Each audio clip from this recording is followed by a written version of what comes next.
मैं जब अपनी पढ़ाई पॉलीमर इंजीनियरिंग पूना में कर रहा था तो तब मुझे ज़्यादा समझ में नहीं आ रहा था कि हम ये पढ़ाई क्यों कर रहे हैं, क्योंकि तब हालात ऐसे थे कि भारत में लगभग हर पॉलीमर जो है वो इंपोर्ट हो रहा था। केमिकल के अंदर का जो सी है वो भी हम इंपोर्ट कर रहे थे। मतलब 70% हमारी जो इकोनॉमी चल रही थी केमिकल की वो इंपोर्ट पे चल रही थी। धीरे धीरे हालात बदले, अभी कई सारे पॉलीमर्स जो है वो भारत में बनने लगे, पर आज भी जितनी हमारी ज़रूरत है वो हम पूरी नहीं कर पा रहे हैं। आज भी बहुत सारा इंपोर्ट हो रहा है और ख़ास तौर से जिस क्षेत्र में अभी मैं काम कर रहा हूँ, जैसे पेंट्स में और कंस्ट्रक्शन केमिकल्स में, इसमें तो हालात ये है कि लगभग 90% या उससे बियॉन्ड हम लोग इंपोर्ट कर रहे हैं। आइदर हम रॉ मटेरियल इंपोर्ट कर रहे हैं या फिर हम लोग डायरेक्ट प्रोडक्ट इंपोर्ट कर रहे हैं। दो में से तो हम इंपोर्ट करके ही अपनी इकोनॉमी चला रहे हैं। आज हर देश को ये समझ में आ चुका है कि सामने वाला जो भी देश हमसे कोई सामान खरीद रहा है उसका हमारे बगैर काम नहीं होगा, वो हमारे बगैर डेवलप नहीं हो सकता है। आज आपने देखा होगा कि चाइना और अमेरिका के अंदर जब ये टैरिफ वॉर जब चालू हुआ तो चाइना ने अमेरिका को तक झुका दिया, क्योंकि कुछ चीज़ें जो उनके पास थी वो अमेरिका के पास में नहीं थी।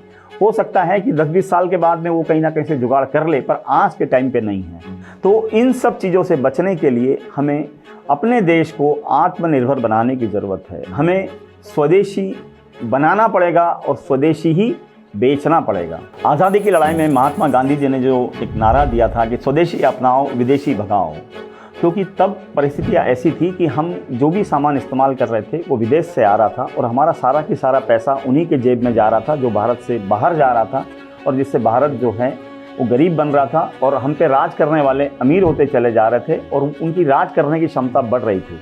तो उस लड़ाई को तोड़ने के लिए उन्होंने ये चाहा था कि भारत के लोग अगर सामान बनाएंगे तो भारतीय लोगों के पास पैसा जाएगा और भारत समृद्ध बनेगा, और भारत अगर समृद्ध बना तो भारत आज़ाद होने की तरफ अग्रसर होगा। आज के टाइम पर भी लगभग उसी तरह की परिस्थितियाँ खड़ी हो रही हैं, क्योंकि हर देश जो है जो सामान हम वहाँ से इंपोर्ट कर रहे हैं वो अपनी शर्तों के साथ, मैं तो ये बोलूँगा कि वो बंदूक तान कर हमें वो सामान बेच रहा है। खरीदना ही पड़ेगा, इसी कीमत पे खरीदना पड़ेगा। तो इन चीज़ों से बचने के लिए हमें भारत के अंदर ऐसा इंफ्रास्ट्रक्चर खड़ा करना पड़ेगा कि जिसके अंदर भारत की ज़रूरतों के हिसाब से भारत के अंदर ही सामान बने, स्वदेशी सामान बने, स्वदेशी रॉ मटेरियल का इस्तेमाल हो, जिससे हमारी डिपेंडेंसी जो है वो विदेशों में ना रहे। क्योंकि आप जान रहे हैं युद्ध की परिस्थितियों में सब लोग अपने हिसाब से रेट मनमाने करते हैं और फिर हमें सामान वो खरीदना ही पड़ता है। इन सब से बचने के लिए हमें आत्मनिर्भर भारत, जो मोदी जी का जो नारा विकसित भारत बनने की पहली शर्त है हमें आत्मनिर्भर भारत बनाना। हर चीज़ जो है वो भारत में बने, भारत के हिसाब से बने, भारत के अंदर मैन्युफैक्चरिंग सेक्टर डेवलप हो, भारत के अंदर ही पैसा रहे, हम भारत का सामान खरीदें, तो इस तरह से जो है भारत समृद्ध बनेगा। इसी जो शिक्षा को है हम पकड़कर हम अपनी कंपनी जो साक्षी केम साइंसेस प्राइवेट लिमिटेड है उसमें हमने अपनाया है, और हम जो विदेश से जो प्रोडक्ट आ रहे हैं हम कोशिश कर रहे हैं कि वो भारत में बने, इंडिजिनियस बने और कम से कम लागत में बने, और इंटरनेशनल स्टैंडर्ड के भी ज़रूर हो, सारे पैमाने पूरे करें। तो इसी को लेके हम चाइना पोर्ट 2025 में अपना स्टॉल लगा रहे हैं।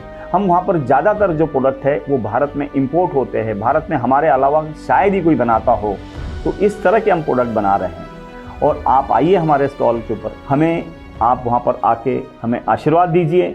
आपका जो प्रेजेंस है या आप वहाँ पर जब आएंगे तो हमें भी अच्छा लगेगा। आप ज़रूर हमारे स्टॉल पर विजिट करिए।